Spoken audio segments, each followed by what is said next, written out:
You know, once upon a time it was very easy to understand how to publicise certain relatively alternative music. Nowadays it's kind of difficult. This is essentially it's publicity.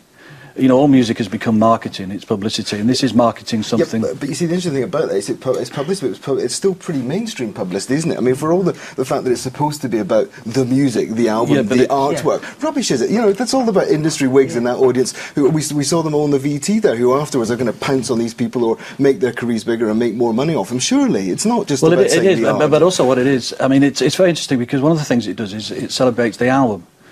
And in the modern world, what is the album? The album was originally invented to fill two sides of a vinyl record, and it's a very particular thing.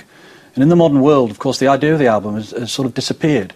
And this is an attempt, it's a sort of, it's a Nietzschean thing in a way. The decaying of a certain form of culture goes out with, you know, fireworks blazing and, fluttering.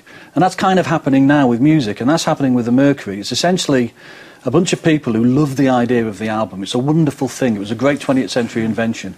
It's going somewhere else. Where's it going? And this is an attempt to maintain interest in the idea of the album. Which essentially for you would be a good thing. Well, it's an interesting thing. I mean, I wonder about the competitive element involved. And I'm also, I mean, as someone of my age, I love the idea of the two-sided vinyl album. What I'm more interested in, with this thing, what makes the Mercury Prize incredibly traditional, is what's going to happen now. Musicians are very loyal to the idea of the two-sided vinyl album. They're still doing it, even though, in a sense, the world is random but they and do it because randomised. culturally and creatively they think that's where to be. You know, it's because it's what they've grown up with. Exactly. It's what they're interested in. It's like writing a novel. It's of a certain length. Let's move on now to talk about how the industry, as it were, it deals with that. Because the industry hasn't dealt with it. Because the big problem the industry has got, one of its two main problems, is that the album has been unbundled, as it's called. So if you want to buy, and if you did watch the Mercuries and you thought how great they were, and you went onto iTunes to buy the album, you could just quite easily pick a track. And traditionally, well, right from the very start, singles, which are doing fantastically now, are loss leaders, and what you're meant to do is then go out and buy the album. But because iTunes have kind of debundled that, that doesn't happen anymore. But the other element involved in all of this, and it becomes apparent with the Mercury, 12 acts, really good, you watch them, very plausible, very efficient, is that we're now saturated with music.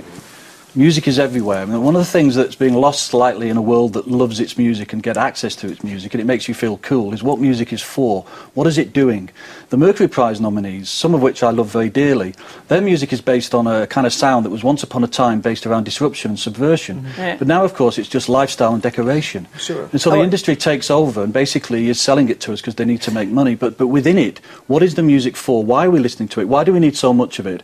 And essentially, what happens to the winner? Not commercially, but does it tell us anything about where music may or may not be? I happen to think the XX does, because they're like a kind of little ghostly echo of everything popular music has ever done, and rather wonderfully they're reticent and hesitant in a world now because of Carol where everybody's shouting at you. So I kind of like that. But is that true, or is that me making it up? No, you know, but I think there are patterns, and I think that, you know, that's what the Mercury can do. But that's interesting, because then